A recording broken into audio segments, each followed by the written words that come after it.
Alhamdulillah, nahmaduhu wa nasta'inuhu wa nastaghfiruh wa na'udzu billahi min shururi anfusina wa min sayyiati a'malina.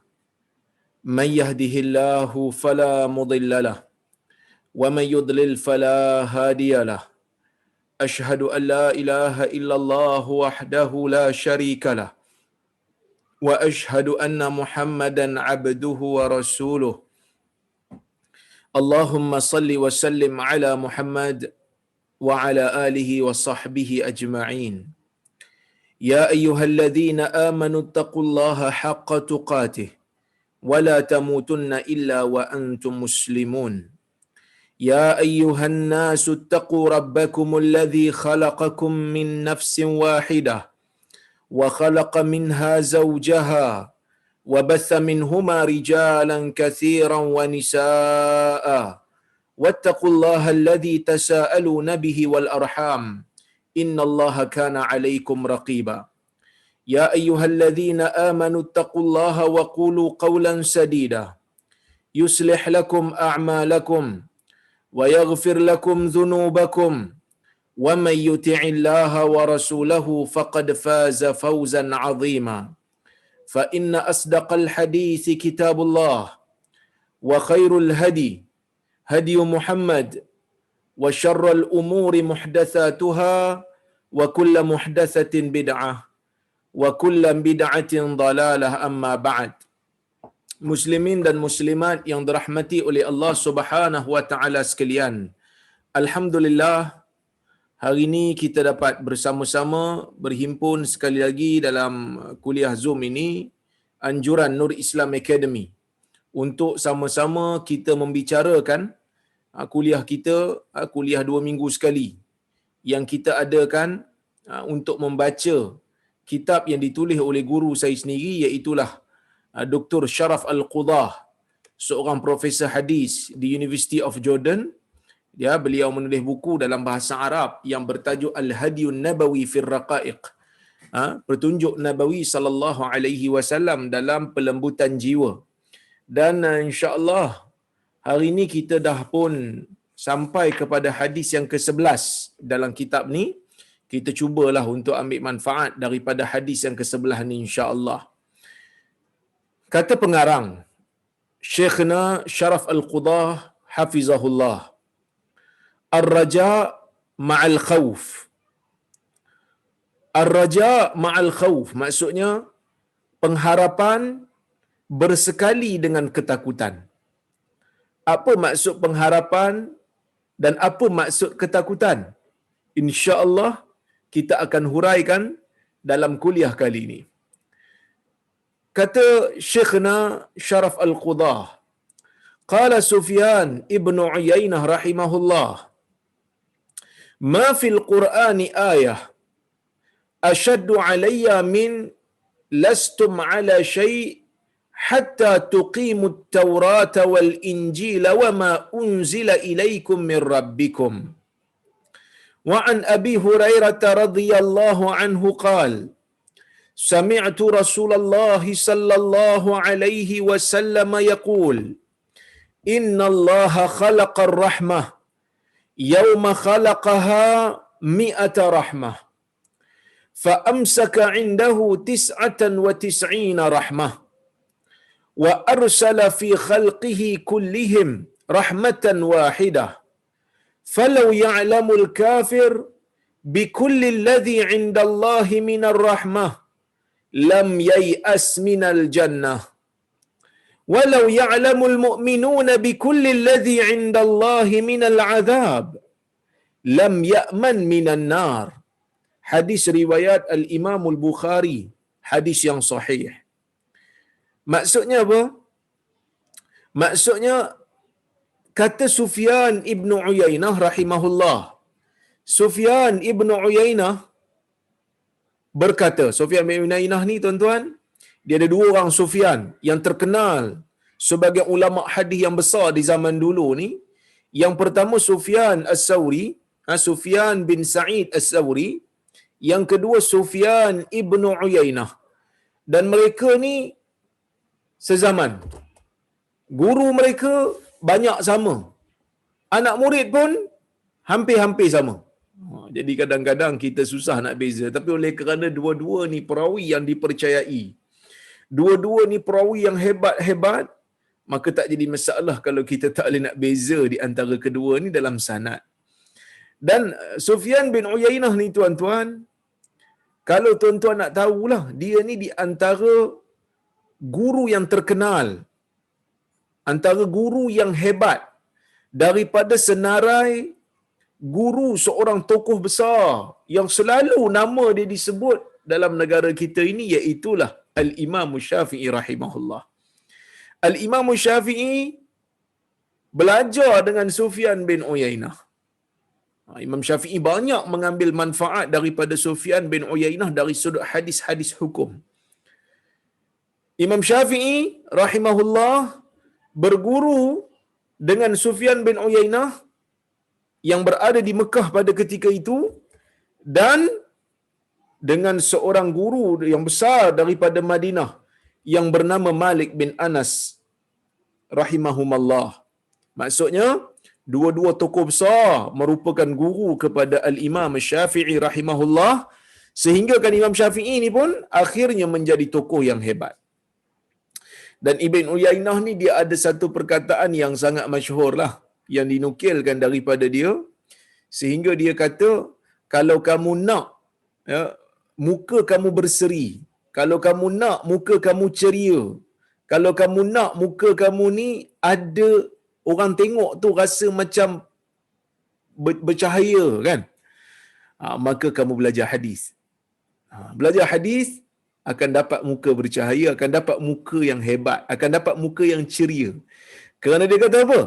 Kerana dia kata Nabi SAW pernah bersabda, naddarallahu mra'an sami'a maqalati wa wa'aha wa hafidhaha wa addaha kama sami' farubba muballighin aw amin sami'. Moga Allah menceriakan, kata Nabi SAW, moga Allah menceriakan wajah orang yang mendengar kalamku, memahaminya dan menghafalnya, kemudian menyampaikannya kepada orang lain. Mudah-mudahan orang yang disampaikan kepadanya hadis itu lebih faham daripada orang yang mendengar asal. Begitu juga tuan-tuan dan puan-puan rahmati Allah sekalian, Al-Imam Az-Zahabi ada menukilkan kata-kata Sufyan bin Uyainah ni. Ketika mana Sufyan bin Uyainah pernah bertanya kepada seorang budak muda di zaman beliau, dia pernah tanya, engkau ni kerja apa? Dia kata, talabal hadis, aku ni kerja tak ada, tapi aku hanya penuntut ilmu hadis. Aku mencari hadis, mengembara daripada satu tempat ke satu tempat nak cari hadis Nabi sallallahu alaihi wasallam. Dia kata, basyir ahlaka bil iflas. Kalau begitu, berikan berita gembira kepada keluargamu. Berikan satu berita seronok kepada keluargamu tentang kemuflisan. Kerana apa?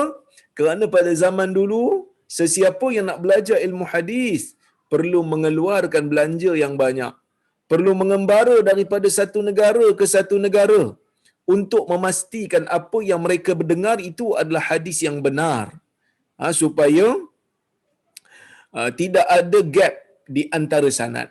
Ini di antara kata-kata yang agung lah, kata-kata yang disenaraikan daripada kata-kata yang hebat daripada Ibn Uyainah. Tuan-tuan dan puan-puan rahmati Allah sekalian, dia ni lahir di Kufah lah. Dia lahir di Iraq, tapi kemudian dia tak lahir pada tahun 107 Hijrah, kemudian dia berpindah ke Mekah. Baik. Zahabi pernah menyebutkan, dia kata, laqad kana khalqun min talabatil hadis yatakallaf fil hajj wa mal muharrik lahum siwa laqiyun ataupun laqiyu Sufyan ibni Uyainah li imamatihi wa uluwi isnadihi. Dia kata apa? Imam Zahabi ni seorang ulama besarlah, tahun ke-7 Hijrah. Dalam kitab Siyar A'lamin Nubala, dia ada keluarkan satu perkataan dalam memuji Imam Sa'id bin Uyainah ni. Dia kata apa? Dia kata, ada beberapa orang ataupun sekumpulan manusia daripada kalangan penuntut ilmu hadis yang ada di zaman Sufyan bin Uyainah ni, yatakallaf fil hajj, berusaha untuk pergi haji, bersungguh-sungguh usaha nak pergi haji. Kita tahu tuan-tuan dan puan-puan rahmati Allah sekalian, zaman tu bukan zaman senang nak pergi haji. Siapa nak pergi haji zaman tu memang susah. Sebab nak kena naik unta dan sebagainya. Bukan macam zaman kita yang ada kapal terbang ni. Jadi zaman dulu kan nak pergi haji, mental kena bersedia, fizikal kena bersedia, kenderaan unta ataupun kuda kena sedia. Jadi Az-Zahabi kata pada zaman itu beberapa kumpulan, beberapa puak daripada kalangan penuntut ilmu hadis, ya, bersungguh-sungguh, bersusah payah dalam nak pergi haji di Mekah. Kenapa? Kerana Sufyan bin Uyainah antara pakar rujuk yang ada di Mekah. Sufyan bin Uyainah adalah pakar rujuk yang berada di Mekah pada ketika itu, yang menjadi rujukan. Sebab itu Imam Syafi'i pun pergi belajar dengan dia. Jadi dia kata wama kanal muharrik, ya? Dan tidak ada yang menggerakkan mereka untuk pergi haji pada ketika itu siwa luqyu, melainkan, ya, mereka nak bertemu dengan Sufyan bin Uyainah kerana ketokohan dia di dalam ilmu dan juga kerana ketinggian sanad dia. Bahkan Ibn Uyainah ni anak murid besar, guru dia adalah Az-Zuhri. Anak murid besar Az-Zuhri, dan dikatakan di antara anak murid yang hebat yang meriwayatkan daripada Al-Imam Az-Zuhri. Sehingga Imam Syafi'i pernah sebut, dia kata laula Malik wa Ibn Uyainah la dhahaba ilmul Hijaz. Kalaulah tidak kerana adanya Imam Malik, kalaulah tidak kerana adanya Sufyan bin Uyainah, maka sudah pastinya ilmu Hijaz. Hijaz ni kawasan semenanjung Arab tu lah. Selain daripada Syam, selain daripada Yaman, selain daripada Najat, ada satu kawasan yang dipanggil sebagai Hijaz yang merangkumi Mekah dan Madinah. Imam Syafi'i kata kalaulah tidak kerana adanya Imam Malik itu di Madinah, kalau tidaklah kerana adanya Sufyan bin Uyainah itu berada di Mekah, maka sudah tentunya ilmu orang-orang Hijaz ini akan hilang, akan binasa, akan pergi. Sebab mereka berdua inilah yang telah menjadikan ilmu itu kekal dengan penghafalannya, penjagaannya dengan penjagaan yang baik.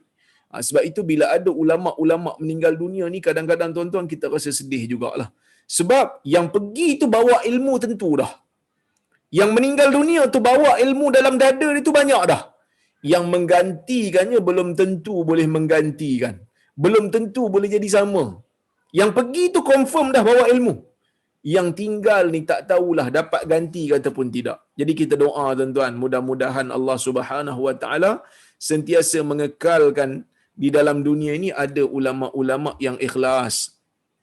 Ada ulama-ulama yang hebat dapat untuk menjadi benteng kepada umat, supaya umat ini sentiasa diberikan panduan oleh Allah Subhanahu Wa Taala. Itulah sebab sedikit saya nak cerita pasal Sufyan bin Uyainah ni, bukan apa. Saja nak bagi kenal. Kadang-kadang orang kita ni kenal lah tokoh-tokoh mazhab dia kenal, Imam Abu Hanifah dia kenal, Imam Ahmad dia kenal. Tadi pun admin Nia duk pasang tadi silsilah ataupun orang kata apa, series Imam Ahmad, drama Imam Ahmad yang bagus. Drama tu kalau boleh tengok dah ada subtitle dah, saya tengok English subtitle. Siapa yang boleh tengok, yang boleh bahasa Arab pun nak training bahasa Arab boleh, sebab dia gunakan bahasa fusha, bahasa baku lah kita kata. Sangat bagus dia punya ni. Kita kenal Imam Abu Hanifah, mungkin biasa dengar nama Imam Malik, tapi jaguh-jaguh hadis ni kadang-kadang tak biasa dengar. Yahya ibnu Ma'in jarang dengar, Yahya bin Sa'id Al-Qattan jarang dengar, Sufyan bin Uyainah jarang dengar, Sufyan Al-Thawri jarang dengar, Syu'bah bin Al-Hajjaj jarang dengar, Abdul Rahman bin Mahdi jarang dengar. Tapi orang yang belajar hadis, mereka akan biasa dengan nama-nama ni. Kenapa? Kerana tokoh-tokoh ni adalah tokoh-tokoh hadis. Dan mereka ini juga perlu untuk diberi perhatian, untuk diberikan penghormatan, kerana mereka juga adalah tokoh umat ini. yang banyak berusaha, yang banyak berkorban hanya semata-mata nak menjadikan hadis Nabi sallallahu alaihi wasallam tu sampai kepada kita dalam keadaan bersih, dalam keadaan selamat daripada pembohongan dan penipuan. Saja saya nak perkenalkan. Insya-Allah ilmu orang kata apa? Pengetahuan am lah. Sufyan Ibn Uyainah kata, tidak terdapat satu ayat dalam Al-Quran yang lebih berat bagi saya daripada ayat. Dalam Quran ni ada satu ayat. Sufyan bin Uyainah kata ayat ni paling berat bagi dia. Bila dia baca Quran, ya, dia baca Quran, dia nampak, dia kata ayat ni berat, dia kata. Lastum ala syai', Allah Ta'ala kata, kamu tidaklah berada pada sesuatu hatta tuqimut Taurat wal Injil, sehinggalah kamu dapat menegakkan ajaran-ajaran Taurat, Injil dan apa-apa ataupun Al-Quran yang Allah Ta'ala turunkan kepadamu daripada Tuhanmu. Dia kata bila dia baca ayat ni, dia jadi takut. Kenapa dia jadi takut? Kenapa dia jadi berat? InsyaAllah nanti Syekh akan hurai. Kita akan baca. Dan dibawakan hadis Nabi SAW daripada Abi Hurairah. An Abi Hurairah radhiyallahu anhu qal, sami'tu Rasulullah sallallahu alaihi wasallam yaqul, aku mendengar Rasulullah sallallahu alaihi wasallam yaqul, aku mendengar Rasulullah SAW bersabda, innallaha khalaqar rahmah, sesungguhnya Allah Subhanahu wa taala menciptakan rahmat, Allah menciptakan kasih sayang. Yauma khalaqaha, pada hari Allah Ta'ala menciptakannya, mi'ata rahmah, Allah menciptakan rahmat pada hari ia diciptakan. Pada hari rahmat tu Allah Ta'ala ciptakan, Allah Ta'ala ciptakan ada 100 bahagian.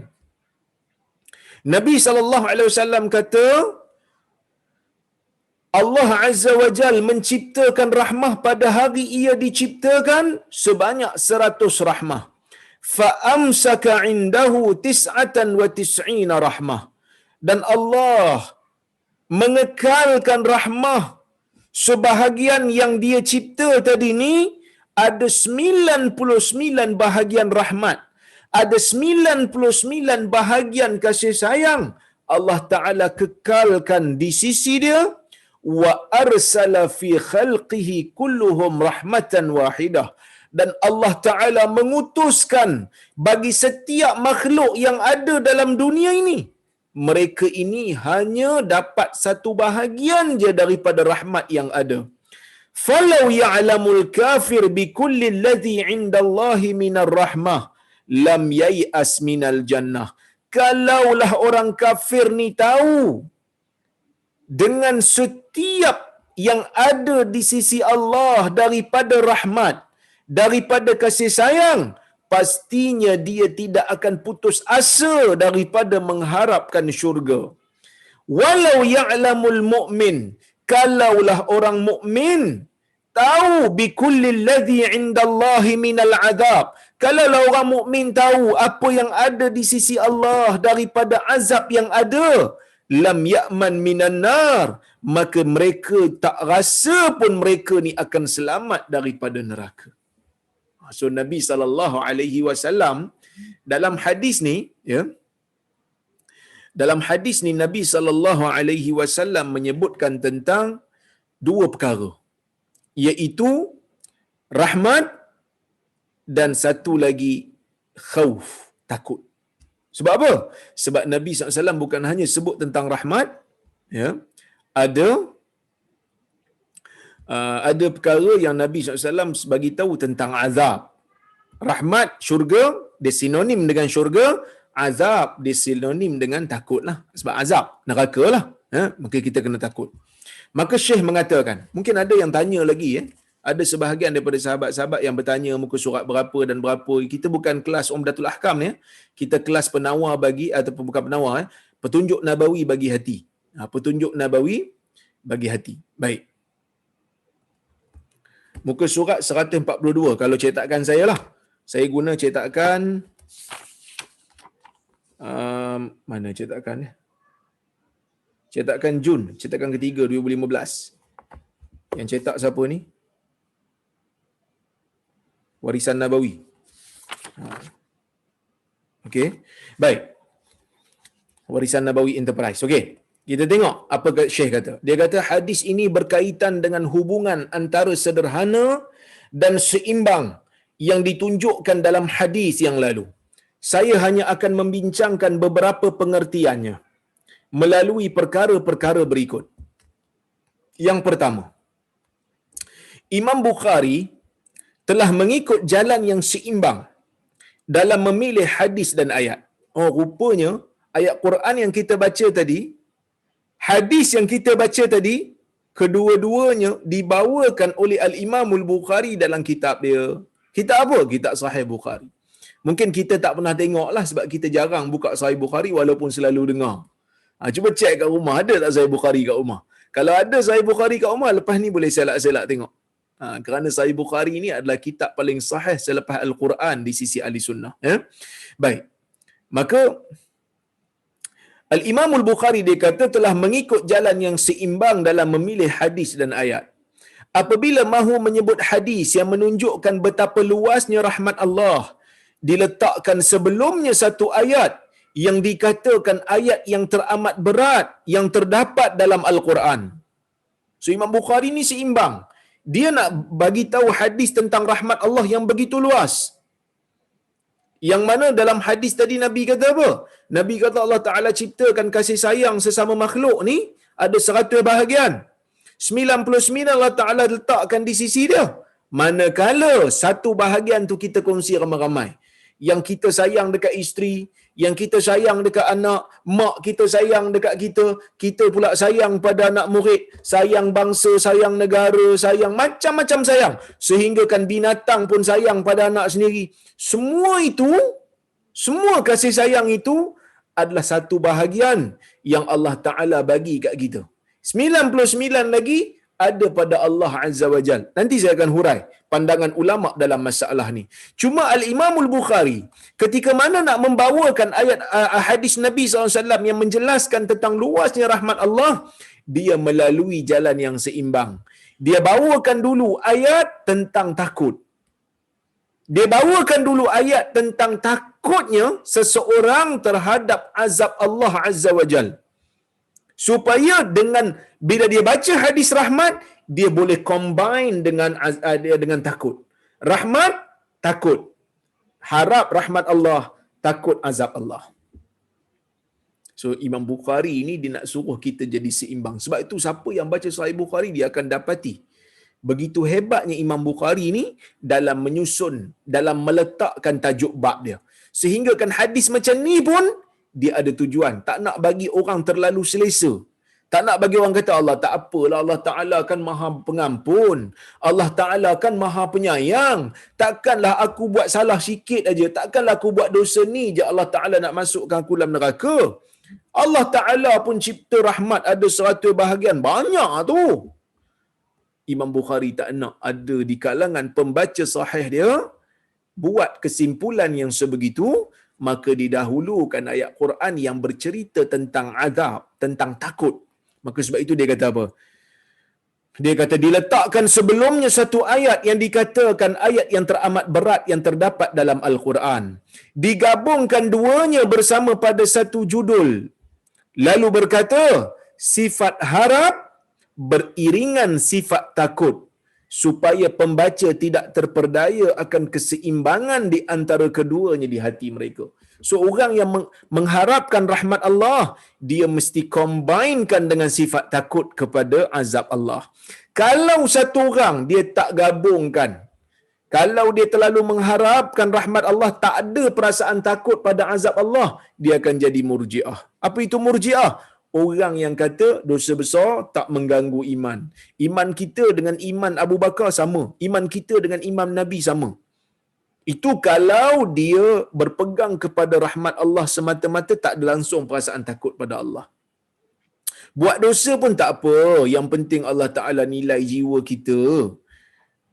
Buat maksiat pun tak apa. Allah Ta'ala ampun kita. Tak ada rasa takut. Satu lagi puak yang hanya takut kepada azab Allah, dia tak takut dia tak mengharap pun pada rahmat Allah. Siapa buat dosa seolah-olah tak ada pintu taubat dah pada dia. Bunuh. Golongan ini dipanggil sebagai golongan Khawarij. Golongan Khawarij ni ada dalam sejarah umat Islam yang Nabi SAW kata mereka ini kuat beribadat. Mereka kuat beribadat. Tahqiruna salatakum ma'a salatihim, Nabi kata. Dalam hadis Nabi kata kalau kamu tengok solat mereka, kamu akan rasa solat kamu jadi lekeh. Kamu akan rasa wasiyamakum ma'a siyamihim, kamu akan tengok puasa mereka, kalau kamu tengok puasa mereka, kamu rasa puasa kamu lekeh. Kuat ibadat sebab mereka takut pada Allah, takut pada azab. Tapi yaqtuluna ahlal iman wa yad'una ahlal awthan. Mereka suka membunuh orang yang beriman dan mereka meninggalkan penyembah-penyembah berhala. Sebab apa? Sebab orang yang beriman bila buat dosa je, mereka anggap kafir. Bila kafir, murtad, muka bunuh. Jadi ini golongan Khawarij. Ahli sunnah dia tak macam ni. Ahli sunnah dia seimbang. Rahmat Allah pun mereka harap, azab Allah pun mereka takut. Jadi kena seimbangkan di antara keduanya. Baik, yang kedua kata Syekh, sepatutnya manusia menyeimbangkan dalam diri mereka antara takut dan harap. Bukanlah seimbang itu dengan maksud persamaan. Bahkan seimbang dengan maksud ia berada pada keadaan yang terbaik. Maksud bila orang kata seimbang ni bukan semestinya sama. Bukan semestinya harap tu kena sama tinggi dengan takut. Tak semestinya juga. Tapi mesti seimbang, mesti balance, ikut kepada keadaan. Dia kata ia berada pada keadaan yang terbaik. Disertakan satu contoh mengenainya. Dia bagi contoh. Dia kata apa? Sesungguhnya Allah menjadikan alam ini dalam keadaan yang seimbang. Allah jadikan alam ni seimbang. Di mana dijadikan air merangkumi sekitar 71% daripada keluasan bumi dan dijadikan kawasan kering sekitar 29% daripadanya. Bumi ni banyak air lagi daripada darat. Air dengan darat seimbang tak? Seimbang. Tapi sama tak? Tak sama. Seimbang tak? Seimbang. Sebab kalau darat lebih, air tak cukup. Akan jadi kontang bumi. Kalau air lebih, tenggelam habis semua darat. Orang tak boleh hidup. Maka Allah Ta'ala jadikan peratusan darat 29%, peratusan laut dan air 71%, ia adalah peratusan yang seimbang. Walaupun tak sama, walaupun bukan sama, tapi ia seimbang. Apakah ia, ditanya lagi, apakah keadaan ini tidak seimbang? Apakah ia suatu kecacatan pada penciptaannya? Hasya lillah, jauh daripada Allah. Allah Ta'ala cipta bumi ini bukan cacat. Bumi ni elok Allah Ta'ala cipta. Ya? Inilah keseimbangan itu sebenarnya. Telah termaklum nisbah ini adalah yang paling sesuai bagi kehidupan di permukaan bumi. Sekiranya nisbah air kurang, nescaya kuranglah hujan. Kalau nisbah air kurang, jadi kurang hujan. Akan bertambah luaslah kawasan gurun, bertambahlah kadar pengeringan, meningkatlah darjah kepanasan, begitulah seterusnya. Jadi dia bagi satu contoh.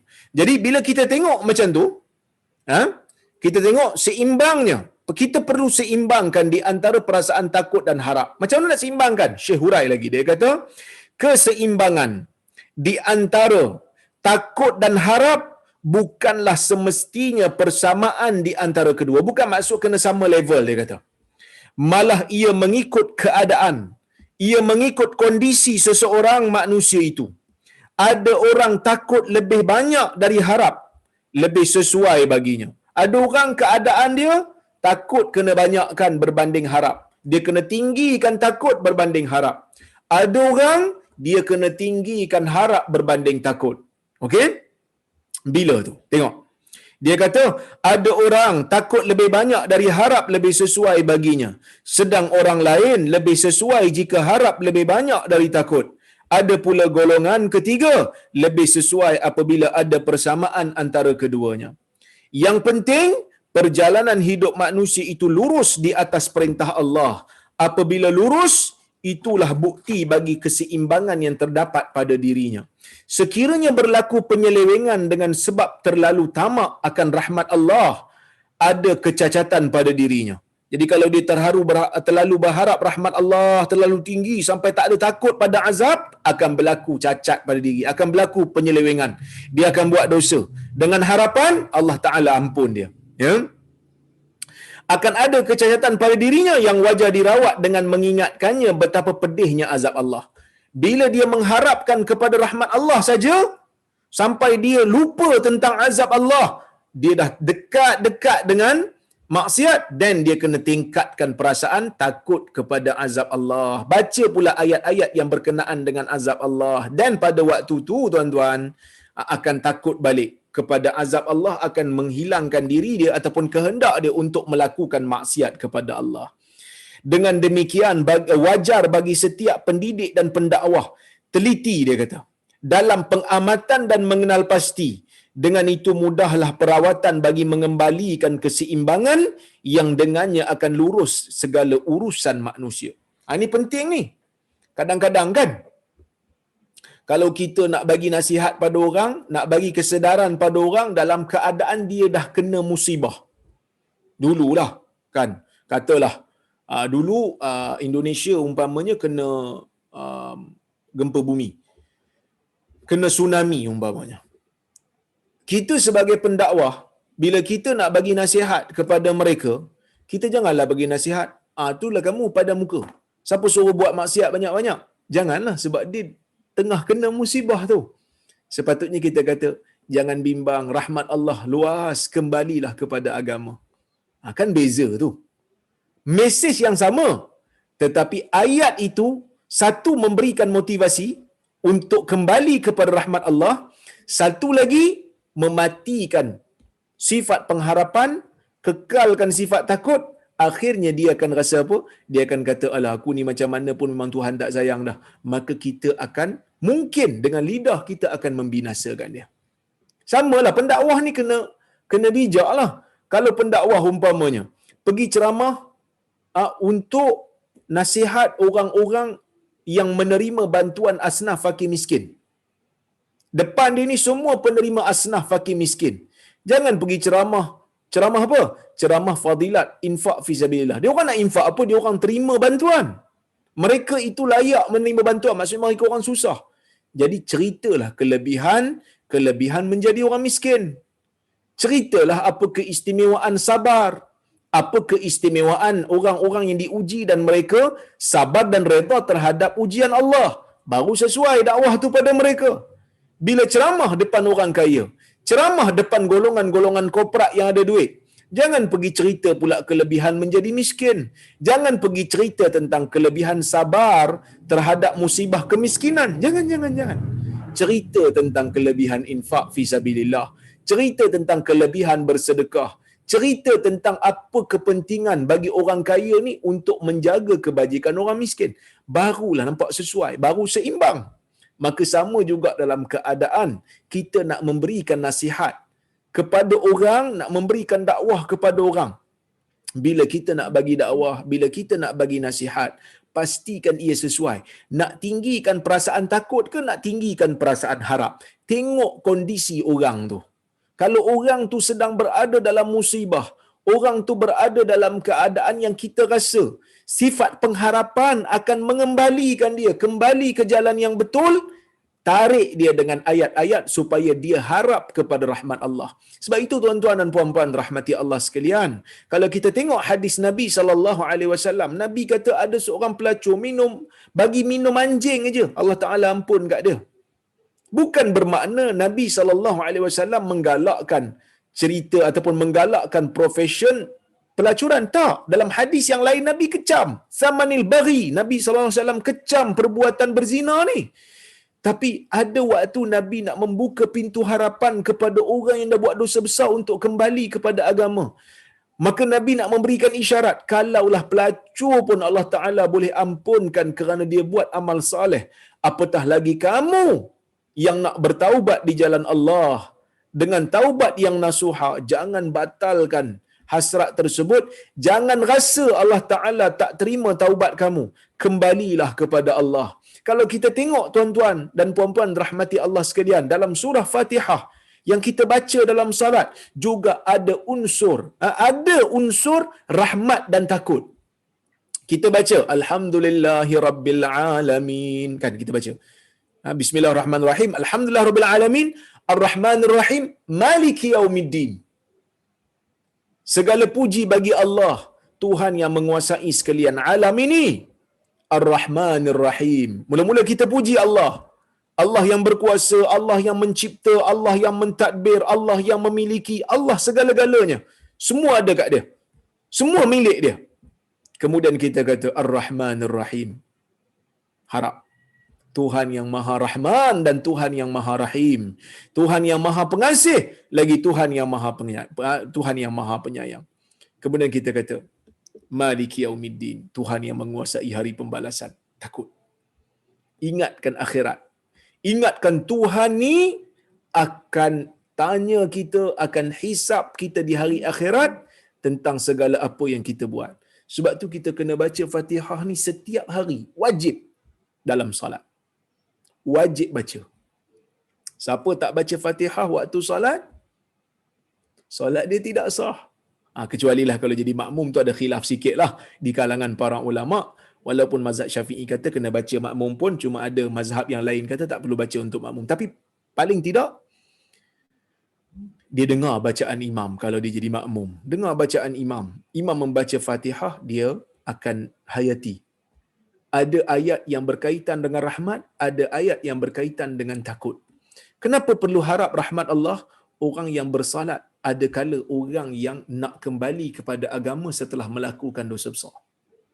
Dia dah buat dosa besar, sampai satu keadaan, dia rasa macam dia nak kembali kepada agama. Maka dia salat. Bila dia salat, dia lalu ayat ni. Ar-Rahmanir-Rahim. Tuhan yang Maha Penyayang. Tuhan yang Maha Pemurah lagi Maha Penyayang. Tuhan ni sayang kat kita. Tuhan ni sayang kat aku. Maka aku taubat ni, Allah Ta'ala ampunkan dosa aku. Bila aku taubat nasuha ni, moga-moga Allah Ta'ala padamkan segala dosa aku. Pengharapan perlu ada. Tapi bukan semua orang salat dalam keadaan dia nak taubat. Ada juga orang zalim buat salat. Orang zalim pun salat juga. Dia buat zalim kat orang, dia buat penanya kat orang, dia curi harta orang, dia pecah amanah, dia khianat. Rakyat bagi kat dia tanggungjawab untuk dia laksanakan dengan betul, dia pergi khianat tugas dia sebagai seorang pemimpin. Maka orang macam ni pun solat juga. Jadi mungkin dia baca ayat Ar-Rahman Ar-Rahim ni pada dia tak ada apa sangatlah.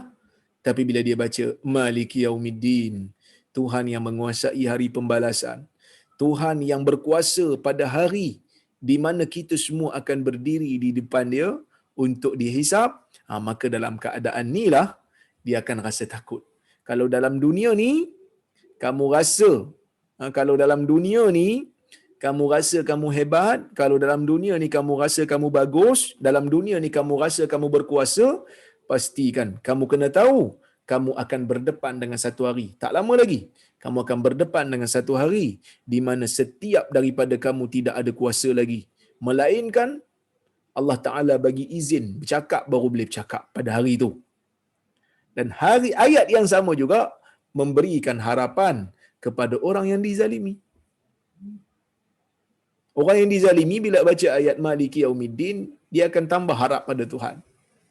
Apa tambah harap pada Tuhan? Kadang-kadang tuan-tuan, dalam dunia ni kena ujian. Kadang-kadang dalam dunia ni dizalimi. Kadang-kadang dalam dunia ni ditindas.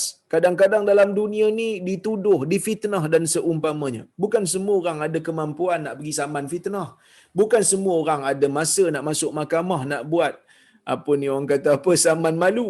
Tak ada. Tak semua orang mampu. Nak ambil lawyer pun kadang-kadang tercungap lidah. Tapi bila dia baca Maliki Yaumiddin, Tuhan yang menguasai hari pembalasan, dia kata tak apalah wahai Tuhan. Dia nak tuduh aku, dia nak fitnah aku, tak apa wahai Tuhanku. Kerana ada hari di mana kita akan berdiri di hadapan Allah. Kita akan berdiri, orang yang tuduh aku dan aku akan berdiri di hadapan Allah. Ma minkum illa sayukallimuhu rabbuhu yaumal qiyamah. Laisa bainahu wa bainallahi tarjuman. Tidak ada di antara kamu melainkan, Nabi kata tidak ada pun di antara kamu melainkan dia akan berdiri di hadapan Tuhan dia. Tuhan dia akan bercakap dengan dia. Dan tidak ada jurubahasa yang menterjemahkan di antara kalam dia dengan Tuhan dia. Maka rajak dan khauf ni memang sentiasa kita perlu seimbangkan. Memang sentiasa kita kena seimbangkan. Maka umpamanya kalau kita pergi ziarah orang sakit, kita pergi ziarah orang sakit, kita tengok dia dah nazak dah. Jangan pergi tingkatkan perasaan takut kat dia. Pergi tingkatkan perasaan harap pada dia. Bila nak nazak, dia kata, mintalah ampun pada Tuhan, taubatlah, ucaplah la ilaha illallah, Allah Ta'ala maha pengampun, maha pemurah. Mudah-mudahan dia taubat sebelum dia meninggal dunia. Kalau kita pergi-pergi, kita tinggikan perasaan takut, kau ni memang jahat, kau ni memang ahli neraka, kau kena takut dengan azab Allah. Takut-takut. Dia takut. Dia tak teringat nak taubat. Takut-takut dia kata, tak apalah, aku ni memang ahli neraka dah. Jadi, kita kena seimbangkan. Tapi bukan bermakna takut yang kita kurangkan tu sampai hilang terus. Tak. Takut pada azab pun kenalah takut. Sebab tu orang tu harap rahmat Allah. Sebab tu orang tu pergi taubat untuk Allah Ta'ala ampunkan dosa dia. Sebab dia takutlah. Takut kena ada. Cuma kena direndahkan sedikit dalam keadaan yang tertentu. Itu maksud dia. Sesungguhnya dia kata, mengharap akan rahmat Allah apabila tidak bercampur dengan rasa takut akan balasannya akan membawa manusia menjadi malas, maksiat dan terpedaya dengan luasnya sifat rahmat Allah Ta'ala itu. Dia kata, sebagaimana sifat takut sahaja akan menjadikan manusia berputus asa dari rahmat Allah dan meninggalkan amal.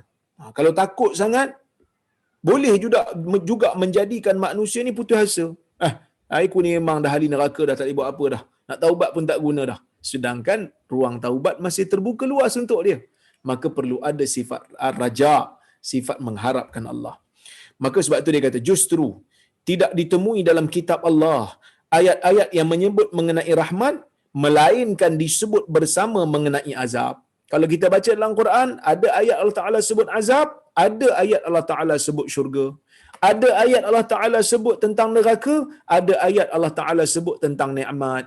Supaya orang Islam ni dapat seimbangkan. Pembaca Quran yang membaca Quran dan mentadabbur makna Quran akan dapat seimbangkan. Takut kena ada, harap kepada rahmat Allah pun kena ada.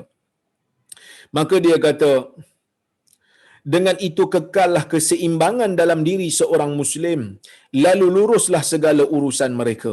Firman Allah, nabbi ibadi anni anal ghafurur rahim wa anna adhabi huwal adhabul alim. Surah Al-Hijr ayat 49-50. Allah Ta'ala kata apa? Khabarkanlah kepada hamba-hambaku, sesungguhnya aku ini pengampun dan aku ini penyayang. Aku ampunkan dosa orang yang bertaubat. Aku sayang kepada orang yang mengharapkan rahmat aku. Aku sayang kepada hamba-hambaku yang beriman. Wa anna azabi, kata Tuhan, wa anna azabi huwal azabul alim, dan ketahuilah azab aku adalah azab yang sangat pedih. Rahmat ayat sebelum, azab ayat selepas. Cerita tentang Allah Ta'ala sayang, Allah Ta'ala cinta kepada kamu, Allah Ta'ala terima amalan kamu, Allah Ta'ala terima taubat kamu. Ayat selepas cerita pasal azab, supaya kita tak rasa complacent, supaya kita tak terasa terlalu selesa dengan mengharapkan rahmat Allah tanpa ada perasaan takut. Demikianlah juga hadis yang kami terangkan ini, dia kata, telah disebut mengenai rahmat dan disebut juga mengenai adab, agar tidak berlebihan satu aspek ke atas yang lain. Sebab itu Nabi sebut tadi, Nabi sebut tentang rahmat, kemudian Nabi kata, kalaulah orang kafir tahu rahmat Allah, dia tak takut dah dengan azab. Dia akan harap syurga walaupun dia kafir. Manakala kalau orang mukmin tahu pasal rahmat Allah ni seluruhnya, dia pun rasa, kalau orang mukmin tahu tentang azab yang ada di sisi Allah, pastinya dia tidak akan rasa selamat daripada neraka. Supaya ada keseimbangan itu. Berbeza kadar takut berbanding harap sewaktu sihat, berbanding dengan keadaan menjelang kematian. Malah wajar bertambah sifat takut dalam keadaan sihat. Kalau kita sihat, waktu kita senang, waktu kita ni boleh buat macam-macam benda, waktu ni mungkin kita kena tingkatkan perasaan takut berbanding perasaan harap, supaya kita boleh rajin terus beramal. supaya amalan itu dapat memadam dosa-dosa kita, dan supaya amalan-amalan yang kita buat tu dapat menggantikan rancangan dosa yang kita nak buat. Kan kalau kita nak buat maksiat ke apa ke, takut kepada Allah, pergi buat, pergi solat, pergi baca Quran, pergi buat-buat benda yang ibadat, supaya rancangan nak buat benda jahat tu dapat dipadamkan dengan ibadat. Ini benda yang disebutkan. Baik. Dia kata apa? Maka malah wajar bertambah sifat takut dalam keadaan sihat dan berkurang semasa menjelang kematian. Inilah maksud dari sabda Rasulullah sallallahu alaihi wasallam, la yamutanna ahadukum illa wa huwa yuhsinu dhanna billah. Janganlah ada salah seorang daripada kamu meninggal dunia melainkan dalam keadaan dia memperbaiki sangkaan dia kepada Allah, berbaik sangka dengan Allah. Berbaik sangka ni kalau dalam keadaan nazak, dia kena baik sangka Allah Ta'ala terima taubat dia. Dia kena taubat. Jangan kata aku ni Tuhan tak terima dah, aku ni jahat sungguh. Tak. Kena tinggikan perasaan harapan tu. Tujuan dari lebihnya sifat takut semasa sihat adalah supaya lebih merangsang untuk beramal. Ini saya sebut tadi ni. Bila dia waktu sihat, tinggikan sifat takut supaya lagi kuat nak beramal. Apabila menjelang saat kematian, masa sudah terlalu suntuk untuk bersungguh-sungguh dalam amalan, maka wajar baginya ketika itu melebihkan harap. Jika dia mampu berbuat demikian, kerana harap tidak bermula dari kosong. Maksudnya kalau katalah dia mampu untuk harap dan bertaubat, bertaubat. Jangan rasa Tuhan tak terima dia lagi. Jangan rasa macam tu, kerana rahmat Allah sangat luas. Bagaimana mungkin bagi seseorang yang tenggelam dalam dosa dan maksiat akan merasa tenang dan melebihkan harap di saat kematian? Maksudnya kata, orang yang sihat ni waktu sihat, dia kata nantilah waktu aku sakit nanti aku tinggikanlah harapan. Sekarang ni pun harapan juga. Nanti bila aku sakit dia tinggikan. Tak boleh juga. Sebab dia kena fikir, dia kata nanti bila dia sakit kena ada harapan. Paling tidak kena adalah amalan. Dah amalan pun tak ada, nak rasa selamat macam mana? Waktu sihat pun tak beramal. Sebab apa tak ada beramal? Tak takut. Tak takut dengan azab Allah. Ini bahaya. Jadi orang yang dalam keadaan sakit sekalipun, dia kena berusaha, sebelum dia sakit tu, dia kena usahalah supaya paling tidak ada amalan dia untuk dipersembahkan apabila dia mati nantilah. Dorongan supaya mengharap di saat kematian merupakan dorongan tidak langsung supaya beramal sebelum detik-detik kematian dan bersungguh-sungguh padanya, agar seorang Muslim itu berupaya melebihkan harap sewaktu kematian. Tapi ada tak Allah Ta'ala ampunkan orang yang tak buat langsung kebaikan, tiba-tiba dia taubat, dekat-dekat nak mati tu, taubat, lepas tu mati? Ada juga. Kita belajar dulu kan. Saya pernah sebut hadis 99 orang yang dibunuh oleh tangan seseorang yang hidup di zaman dulu. Dan 100 orang dibunuh. Lepas tu dia taubat dan dia mati. Dan Allah Ta'ala terima taubat dia. Ada juga. Tapi jangan sekali-kali kita rasa senang lah. Hadis yang kita baca tu nak menimbulkan perasaan harap. Tetapi ia mesti digandingkan dengan perasaan takut. Kenapa kena ada takut? Kita kena takut. Ada orang 99 orang dia bunuh, 100 orang dia bunuh sempat taubat. Takut-takut kita ni tak sempat taubat. Kan? Nak buat rekod lah konon, saya nak buat lah 101. No, jangan sekali-kali.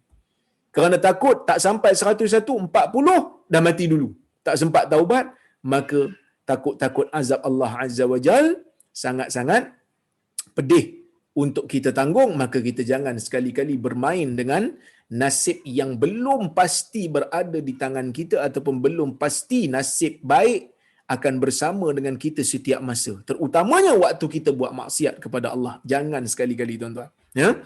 Maka sebab itu dia kata, bandingan seorang Muslim dalam kehidupan ini laksana seorang pelajar.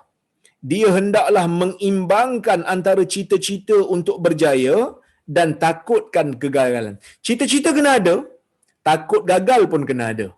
Orang yang berjaya, anak murid yang berjaya, pelajar yang berjaya kena ada dua-dua ni. Kalau setakat harap berjaya, tak apa, saya berjaya, belajar tak pun. Awak ni tak belajar ke? Tak apa, saya ni insya-Allah boleh. Kita mengharapkan kejayaan.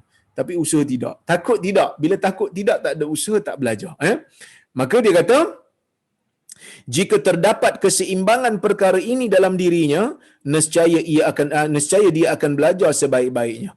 Jika sekiranya dia percaya kejayaannya adalah kerana belas kasihan gurunya, atau dia tidak mengharapkan kejayaan kerana sifat tidak adil gurunya, dia akan belajar di bawah tahap sepatutnya.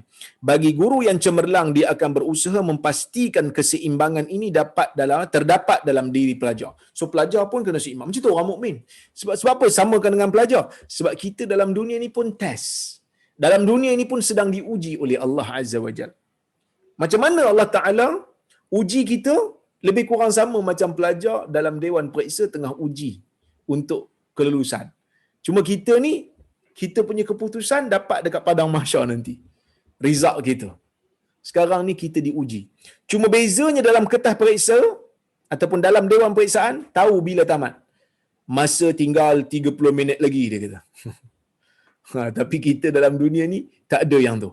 Sebab Allah Ta'ala rahmat pada kita, dia tak bagi tahu kita mati bila. Kenapa dia tak bagi tahu kita mati bila? Cuba bayangkan kalau kita tahu bila kita nak mati. Rozaimi, kamu tahun depan, tarikh ini 27 bulan 6 mati. Tuan-tuan, saya ingat hari ini pun saya tak lena tidur lah. Walaupun jauh lagi tu tahun depan tu. 360 hari lagi. Tapi masih dah tak lena lah waktu ni. Sebab apa? Sebab menakutkan kematian tu. Semua orang takut dengan kematian ni. Ya? Jadi sebab itu, Allah Ta'ala rahsiakan. Dan nak tengoklah, kita ni buat elok ke tidak.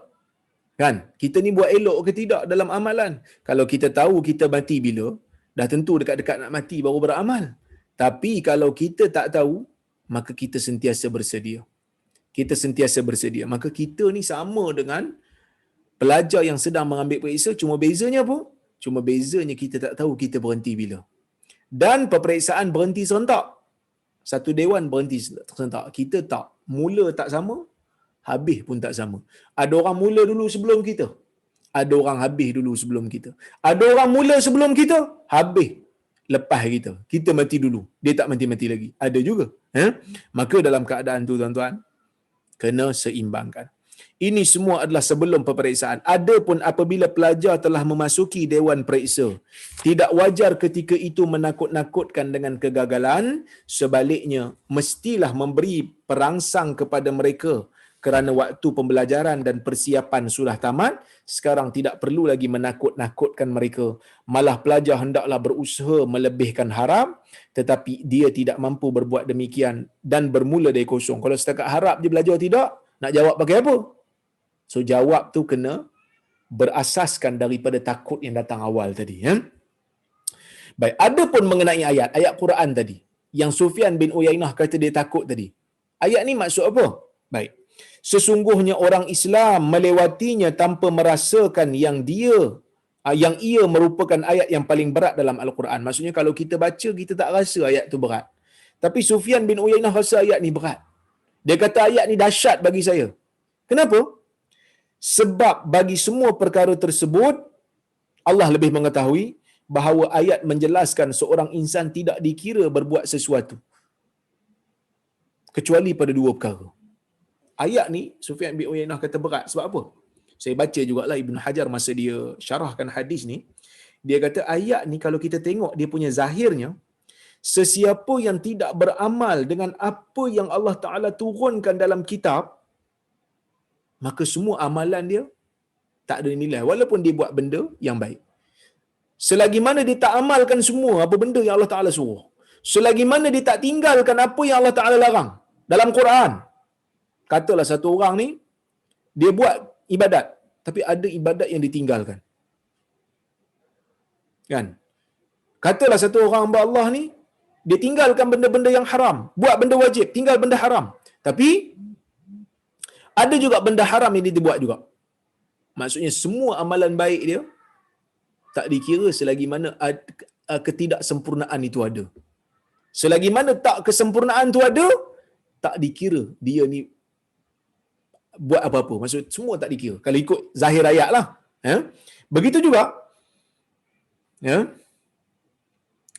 Sesiapa yang buat benda wajib, tapi ada benda wajib yang ditinggalkan. maka dikira benda wajib yang dia buat pun dikira tak ada apa-apa. Itu maksudnya. Jadi sebab itu ayat Quran ni rasa beban pada Sufyan bin Uyainah. Dia kata macam susahlah. Ada kadang-kadang ibadat kita yang tak sepatutnya. Ada ibadat kita yang kadang-kadang tak sempurna. Sebab Allah Subhanahu Wa Taala sebut tuqimu, mesti mendirikan apa yang Allah Taala suruh. Tuqimut Taurat wal Injil. Kamu kena mendirikan ajaran, kamu kena laksanakan sebenar-benarnya ajaran, ya. Tuqimut Taurat wal Injil. Ajaran Taurat, ajaran Injil, wama unzila ilaikum mir rabbikum, dan ajaran-ajaran yang terkandung di dalam apa yang diturunkan oleh Tuhan kepada kamu, iaitu Al-Quran. Jadi kena buat betul-betul. Sebab itu iqamatis salah. Salat itu dikatakan dirikan salat. Bukan sekadar salat, tetapi mendirikan salat maknanya mendirikan dengan sebaik-baiknya.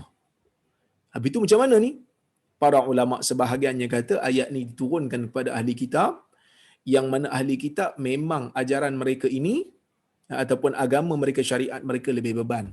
Tetapi bila masuk syariat agama Islam, Allah Subhanahu Wa Taala memberikan keringanan, memberikan keluasan.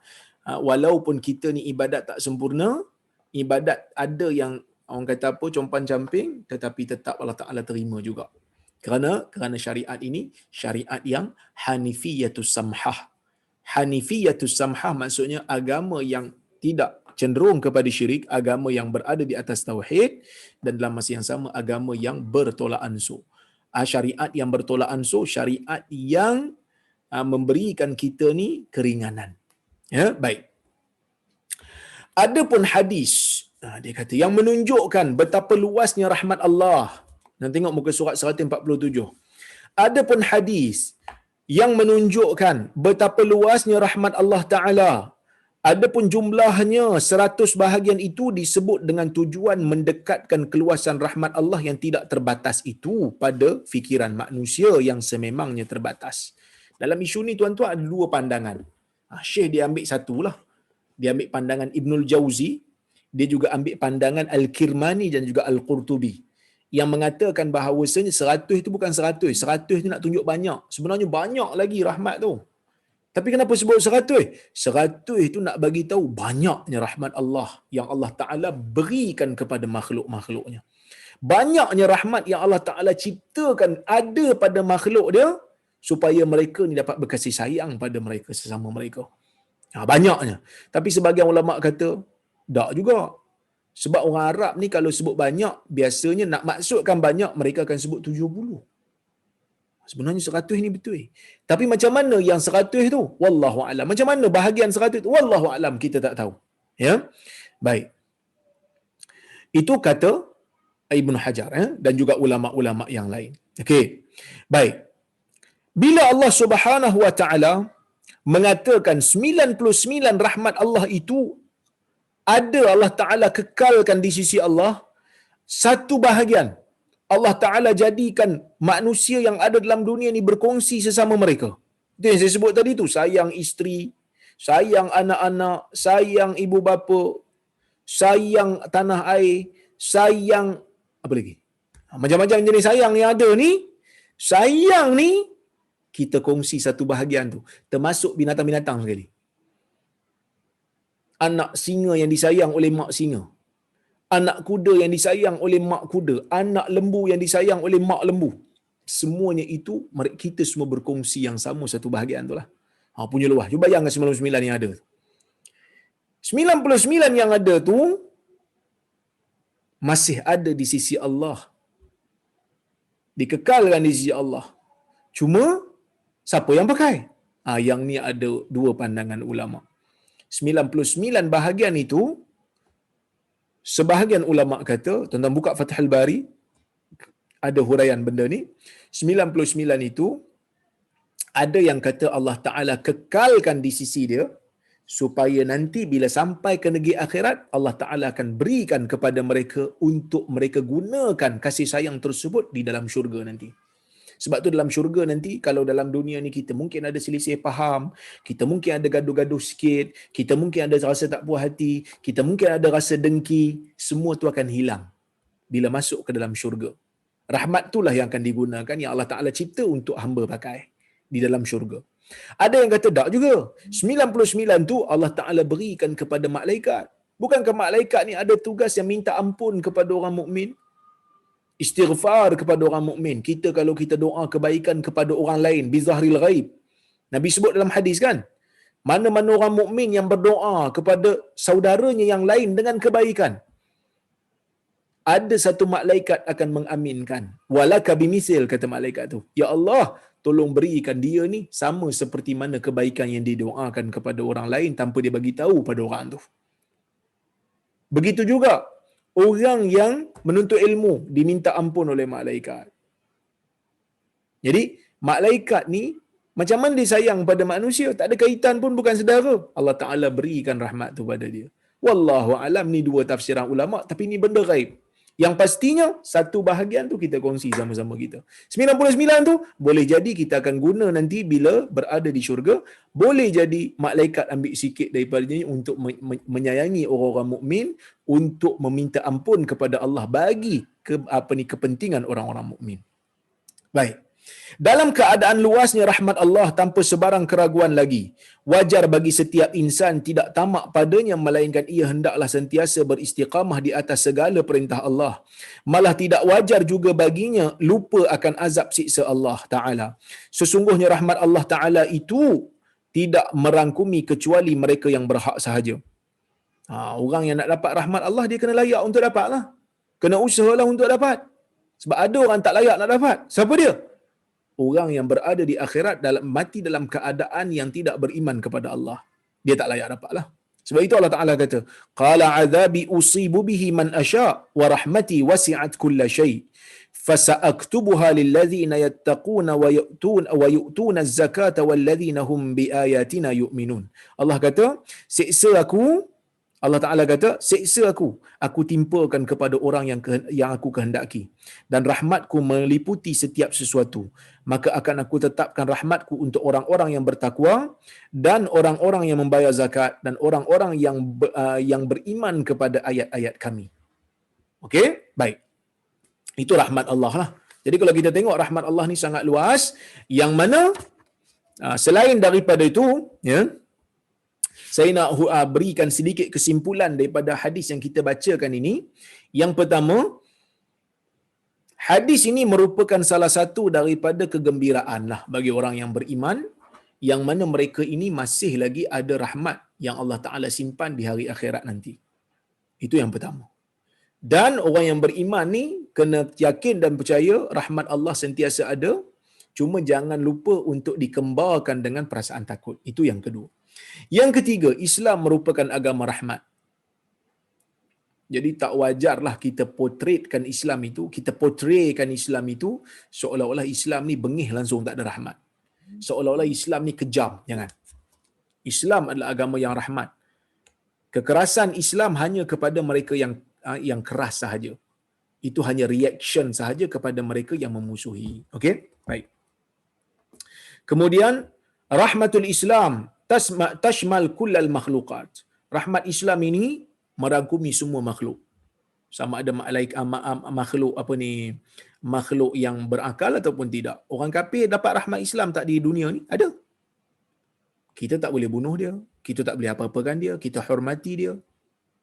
Jadi rahmat Islam kena pada mereka, ya. Kemudian rahmat ni, bila kita kata rahmat ni ada dua lah yang kita bincang sekarang ni. Bila Allah Ta'ala cipta rahmat ni, maksudnya rahmat yang Allah Ta'ala cipta untuk makhluk. Allah Ta'ala ada sifat rahmat? Tak ada. Allah kan Rahman dan Rahim, adalah sifat rahmat. Tapi sifat rahmat Allah Ta'ala ni bukan dicipta. Kerana Allah Ta'ala itu qadim. Allah Ta'ala itu zat yang qadim. Bersifat Allah pun qadim. Yang ni bukan dicipta, ini sifat Allah. Yang kita bincang ni, Allah Ta'ala cipta untuk manusia. Bayangkanlah kalau Allah Ta'ala cipta untuk manusia pun, satu bahagian pun dah begitu besar dah kasih sayang sesama makhluk antara manusia dan haiwan ni. Bayangkanlah pencipta rahmat yang bersifat dengan sifat rahmat yang qadim itu, bagaimana sifat rahmatnya. Maka tuan-tuan dan puan-puan rahmati Allah sekalian, haraplah kepada rahmat Allah. Mudah-mudahan kita semua diberkati oleh Allah Subhanahu Wa Ta'ala. InsyaAllah saya kira cukuplah sekadar tu untuk malam ini. InsyaAllah Jika ada kesempatan yang lain kita bertemu lagi, saya tengok kalau ada soalan ataupun komentar saya silap di mana-mana boleh bagi tahu.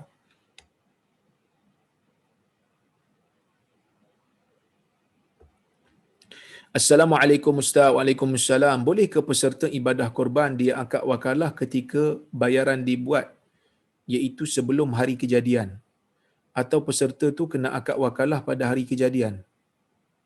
Bolehkah akad wakalah dibuat menerusi panggilan telefon saja sebab PKP tak boleh nak impun ramai-ramai di masjid? Mohon pencerahan. Akad wakalah ni akad wakil. Wakil ni maksudnya kita melantik satu orang untuk jadi macam kita pada satu-satu perkara yang tertentu. Sebagai contoh, kita suruh anak kita pergi kedai. Kita bagi duit, kita kata tolong belikan gula sekilo. Tu wakil lah tu. Tapi wakalah ni ada yang berupah, ada yang tak berupah. Jadi kalaulah kata kita bagi tahu dekat pihak masjid kan, kita kata AJK masjid, saya nak ambil satu bahagian. Tolong orderkan untuk saya. Dia pun orderkan. Lepas tu dia bayar pakai duit dia, kita kena bayar balik dekat dia. Yalah kita kena bayar sebab dia beli bagi pihak kita. Jadi kalau bayar tu, bayaran tu tak ada masalah. Ikut seperti mana yang dipersetujui. Ya. Dan wakalah boleh pakai telefon. Kerana ia akad yang orang kata apa? Akad yang kita biasa pun buat pakai telefon sebenarnya. Kita biasa pun buat akad wakil. Kita suruh kawan kita, Foodpanda umpamanya. Foodpanda tu wakil lah tu. Kan? Kita wakilkan dia untuk hantar barang bagi pihak kita. Jadi bagi saya lah, tak ada masalah untuk buat akad wakalah dalam telefon. Tapi kena kenal lah siapa yang kita wakilkan tu. Kalau ada upah kena nyatakan supaya tidak timbul gharar lah. Wallahu a'lam.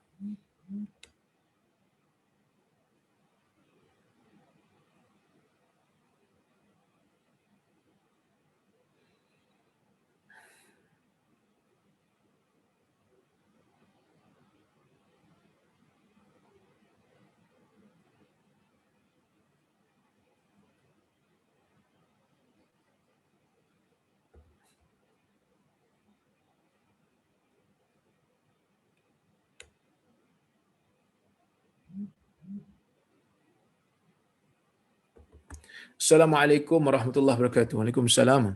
Kita semua tahu tentang rahmat Allah dan kemurkaan Allah. Tapi kadang-kadang tak berjaya nak betul-betul mendalami, menjiwai, merasai atau internalize the concept. Do you have any tips on how to help us betul-betul menjiwai dan menghargai kasih sayang dan cinta Allah pada kita? Dalam hadis Nabi SAW ada bagi satu tips lah. Nabi kata, kalau kamu nak tengok besarnya rahmat Allah, nikmat Allah pada kamu, kamu kena tengok orang yang berada di bawah kamu. Maksud orang di bawah ni, orang yang nikmat dia tu kurang lagi pada kita. Baru kita akan rasa sebenarnya Allah Ta'ala bagi kita ujian ni sikit sangat. Ya. Jadi itu di antara tips lah. Kalau kita rasa macam Allah Subhanahu Wa Ta'ala ni ya, bagi saya ujian macam-macam, dia tak sayang ke kat saya? Jangan rasa macam tu. Bila ada je perasaan macam tu, tuan-tuan pergi tengok orang-orang yang kena, yang lebih teruk daripada kita ujiannya, kita akan rasa begitu. Sebab itu Nabi kata, unzuru ila man huwa asfala minkum wala tanzuru ila man fawqakum fahuwa ajdaru alla tazdaru ni'matallahi alaikum. Hadis Bukhari. Yang mana Nabi kata, tengok pada orang yang berada di bawah kamu. Nikmat dia kurang pada kamu. Ya. Jangan tengok orang yang di atas kamu. Jangan tengok orang yang di atas. Kalau kamu tengok orang yang di atas kamu akan rasa tak cukup lah. Dia dapat banyak, saya dapat sikit. Macam tak adil je. Maka kita tak bersyukur pada rahmat Allah pada kita. Maka Nabi kata, bila kamu tengok orang bawah kamu, ia lebih layak untuk kamu tidak memperlekehkan nikmat Allah yang Allah Ta'ala bagi pada kamu. Itu di antaranya lah. Itu di antaranya. Wallahu a'lam.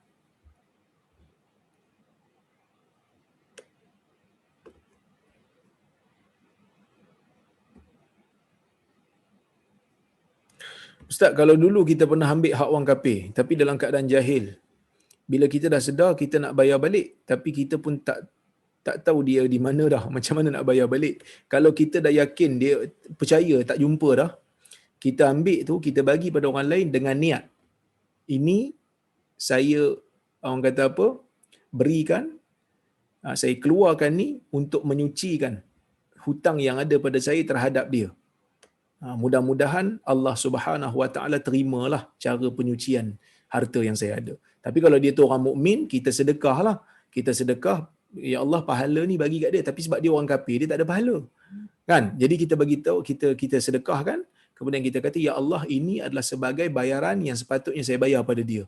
Mudah-mudahan saya tak dipertanggungjawabkan lagi. Tapi kalau dia datang balik minta, maka kita kena bagilah duit kita.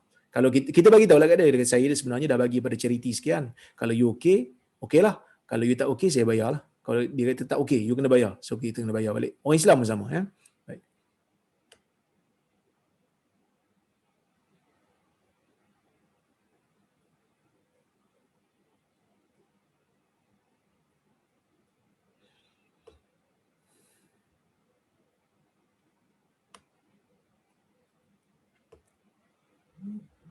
Bagaimana pendapat doktor tentang amalan ibadah yang niatnya melebihkan harapannya mendapat kebaikan, kejayaan di dunia? Adakah dikategorikan sebagai ibadah yang tak ikhlas pada Allah?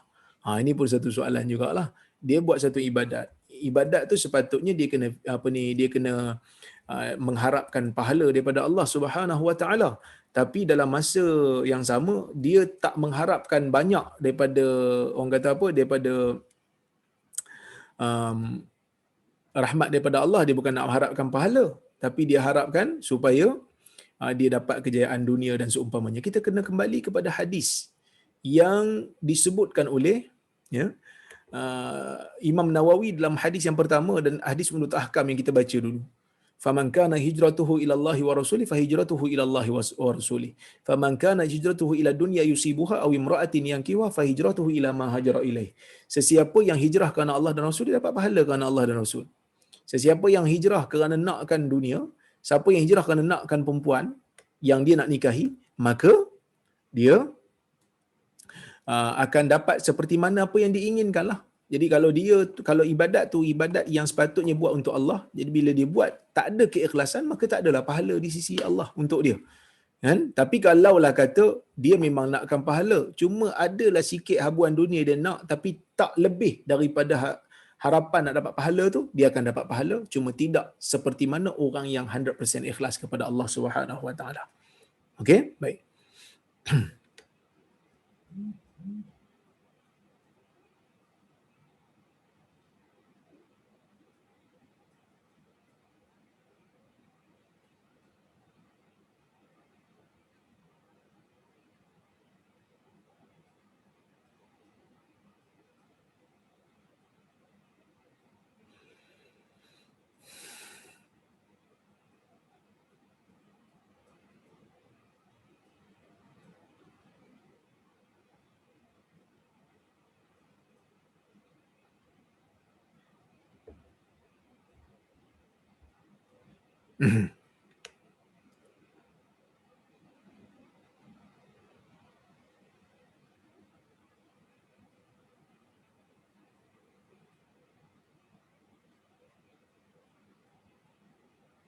Assalamualaikum Dr. Waalaikumsalam. Maaf lagi tajuk dia kata. Ada hadis mengatakan boleh pukul isteri jika isteri degil. Bagaimana bentuk pukulan itu? Kerana ada individu menyalahgunakan hadis ni. Betul lah. Dalam hadis Nabi SAW menyebutkan boleh pukul. Tapi pukulan itu dia mesti ada step. Yang pertama, hendaklah nasihat dulu. Nasihat tak jalan, kemudian kena alihkan tempat tidur. Jangan tidur sekali dengan dia, jangan bergaul dengan dia. Kemudian kalau tak jalan juga, baru pukul. Dan pukul itu Nabi kata darb ghairu mubarrah, pukulan yang tidak ada memberikan apa-apa kecederaan. Dan jangan pukul muka, jangan pukul boleh mencacatkan, pukul hanya sekadar nak tunjuk kita marah. Itu pun para ulama menyebutkan pukul ni dibenarkan kalau kita percaya yang pukul tu memberikan manfaat. Kalau pukul tu memberikan manfaat, okey. Tapi kalau pukul tak berikan manfaat, kalau pukul pun kita tahu dah dia memang tak ada apa, maka tak dibenarkan untuk pukul. Wallahu a'lam.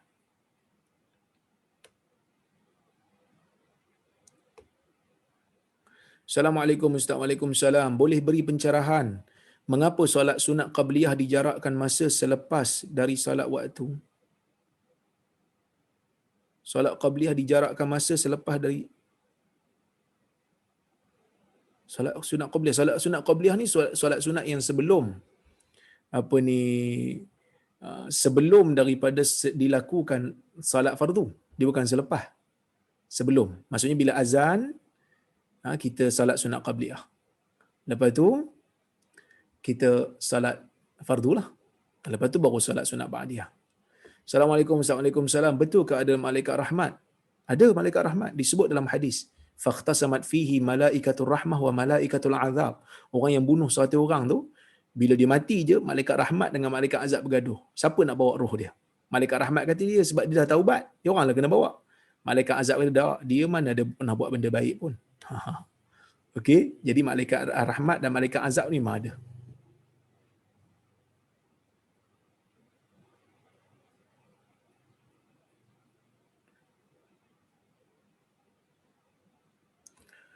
Assalamualaikum Dr. Waalaikumsalam. Bagaimana pendapat doktor untuk nasihat atau peringatan terbaik yang kita boleh berikan kepada saudara Islam yang tertekan atau depres dengan keadaan pandemik COVID sekarang dan rasa ingin bunuh diri? Adakah memberi harapan itu lebih baik atau memberikan rasa takut? Sebenarnya memberikan harapan kepada mereka dan juga memberikan rasa takut jugalah. Beri rasa takut ni supaya mereka tak bunuh diri lah, sebab bunuh diri ni benda yang salah dalam Islam, dan berikan harapan tu lebih tinggi. Sebab dia orang yang depres ni seolah-olah macam dia orang rasa tak ada dah masa depan untuk dia orang.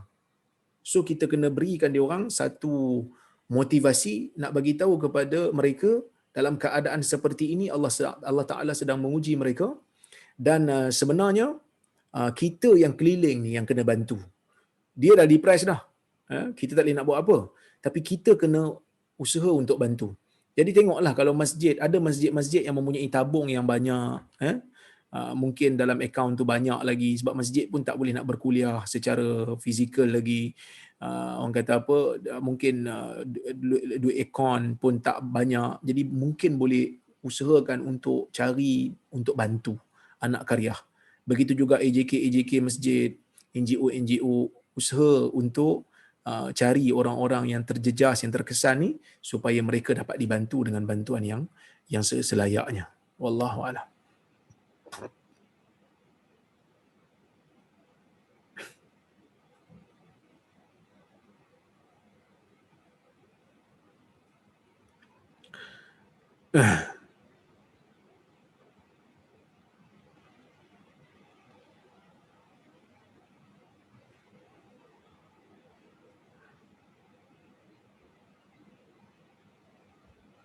Okey.